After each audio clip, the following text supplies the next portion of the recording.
እኔ የምላችሁ በሶሻል ሚዲያ ብዙ ሰብስክራይብ ብዙ ተከታይ ያለው ነው ወይስ ደግሞ የተወሰነ ሰብስክራይብ የተወሰነ ፎሎወር ያለው ነው ገንዘብ ብዙ የሚያገኝ የሚመስላችሁ? አንድ ምሳሌ ልስጣችሁና ክቡራን ተመልካቾቼ በተለያዩ ሶሻል ሚዲያዎች ላይ ሰብስክራይብ ካላገኘን ተከታይ ካላገኘን እያላችሁ ከፍተኛ የሆነ ፍትጊያ ስትጨነቁ አያለሁኝ። በብዙ ሰብስክራይብ በብዙ ተከታይ ገንዘብ የሚገኝ የሚመስላችሁ ሰዎች አላችሁ። ትልቅ ስህተት ነው ልንገራችሁ።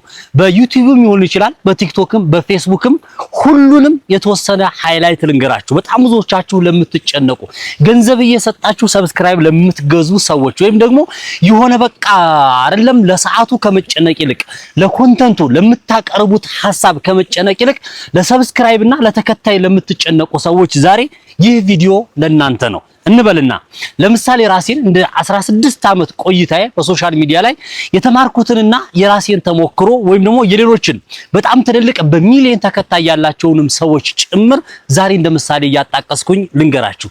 በትንሹ ወደዚህ ቢዝነስ ወደ ሶሻል ሚዲያ ለምትገቡ ሰዎች ወይም ደግሞ ብዙ ተከታይ ያላችሁ ሰዎች ትምህርት ይሆናቸዋል።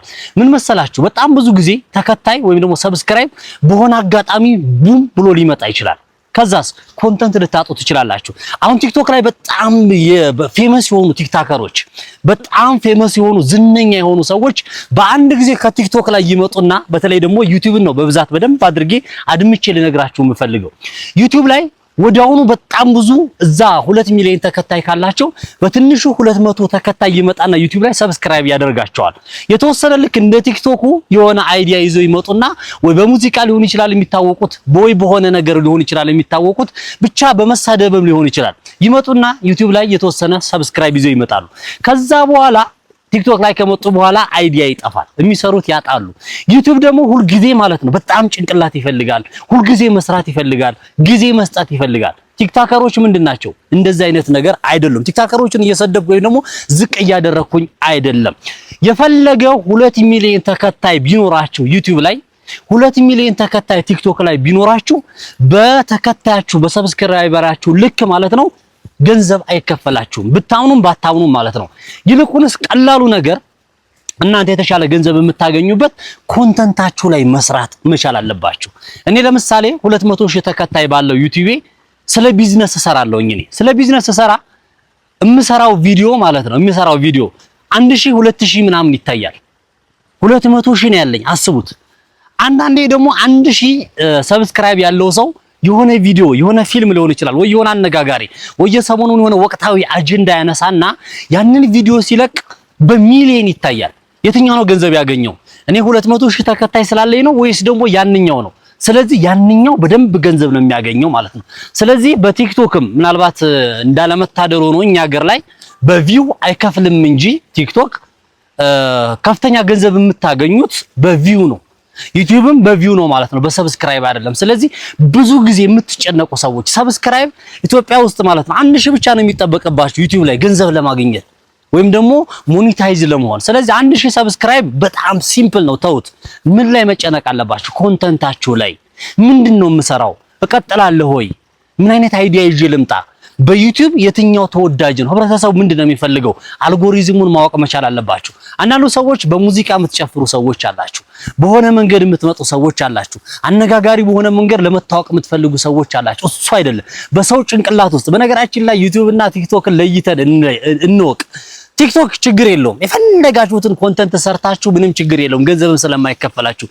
ዩቲዩብ ላይ ያለ ተመልካች ግን ዋጋ ያስከፍላችኋል። ዛሬ የሰራችሁትን ነገር ዛሬ ጥሩ ነገር ካቀረባችሁለት ራሱ ሳትናገሩት ሰብስክራይብ ያደርጋችኋል። ቲክቶክ ላይ ግን ተሳስቶም ራሱ የፕላስ ምልክቷን ከነካት ፎሎ አደረጋችሁ ችግር የለውም። ዛሬ የሆነ ነገር ለቃችሁለት ከተመቸው ዝም ብሎ ሲደብረውም ራሱ ፎሎ ሊያደርጋችሁ ይችላል። ዩቲዩብ ግን ቀላል አይደለም። ስለዚህ ሁለቱን ስናነጻጽር ደግሞ የተሻለ ገንዘብ የምታገኙት ደግሞ የት ላይ ነው? ዩቲዩብ ላይ። ስለዚህ ዩቲዩብ ላይ ብዙ ሰብስክራይብ ለማግኘት ብዙ ተከታይ ለማግኘት አትጋጋጡ። ይልቁንስ ብዙ ተመልካች እንዲያችሁ ብዙ ነገር እንድታገኙ የተሻለ ገንዘብ እንድታገኙ የተሻለ ኮንተንት ላይ የተሻለ አሪፍ ነገር ላይ ምረጡ። ደግሞ ግዴላችሁም ዩቲዩብ ላይ የሚቆይ ህይወት ያለው ሰውን ወይ የሚያስተምር መሆን አለበት ወይ የሚያስቅ መሆን መቻል አለበት ወይ ሰውን ደግሞ የሚያስገርም መሆን መቻል አለበት። ራሴን ምሳሌ ልጥቀስላችሁና ድሮ ሌላ ቪዲዮ ሰራ ነበር፣ አሁን ላይ ቢዝነስ ነው የምሰራው። ድሮ ላይ ፊልም ስሰራ 200,000 1 ሚሊዮንም 2 ሚሊዮንም ቪው የታየ አለኝ። በገንዘብ ደረጃ ስናስበው ብዙ አይደለም። አሁን ላይ ደግሞ ኮንተንቴን ቀይራለሁ። ብዙ አይታይም፣ ብዙ አለፋም፣ ግን የተሻለ ነገር አገኝበታለሁ። ለምሳሌ እኔ ኮንተንት ምንድነው? ቢዝነስ ነው። ቢዝነስ ማንም ሰው ይፈልጋል። ብዙ ሰው ስራ በማጣት ተቸግሯል። ስለ ቢዝነስ ስትነግሩት ሰው ደስ ይለዋል። ስለዚህ ሁሌስ የሆነ የማይረባ ነገር፣ መጥፎ ነገር፣ ፕራንክ ነገር ከማቅረብ ይልቅ ህይወት ያለው የሚቀጥል ነገር እያደረጋችሁ ለሰብስክራይብ አትጋጋጡ። ስለዚህ በአሁኑ ሰዓት ላይ እኔንና ለምሳሌ አንድ ወዳጅን ባነጻጽር 40,000 50,000 ሰብስክራይብ ኖሮት በወር እስከ 200,000 ብር የሚያገኝ ሰው አውቃለሁ። እኔስ 200,000 ተከታይ ኖሮኝ በወር ማለት ነው 40,000 50,000 30,000 ወይ ደግሞ የሆነ ሺህ ብር ነው የማገኘው። አስቡት። ስለዚህ ከፍተኛ ተከታይ ለማግኘት ከፍተኛ ሰብስክራይብ ለማግኘት ብላችሁ አትጨነቁ። ኮንተንት ላይ ትንሽ ተከታይ የሚኖራችሁ 1000 ችግር የለውም። ፌስቡክ ላይ እባካችሁ ሰብስክራይብ አድርጉኝ፣ እባካችሁ ነገር አድርጉኝ ብላችሁ ብትሏቸው ሰብስክራይብ ያደርጓችኋል፣ ፎሎ ያደርጓችኋልና በጣም አትጨነቁላችሁ ፈልጋለሁ። ይህንን ይመስል ነበር የዛሬው ቪዲዮ። ይመቻችሁ።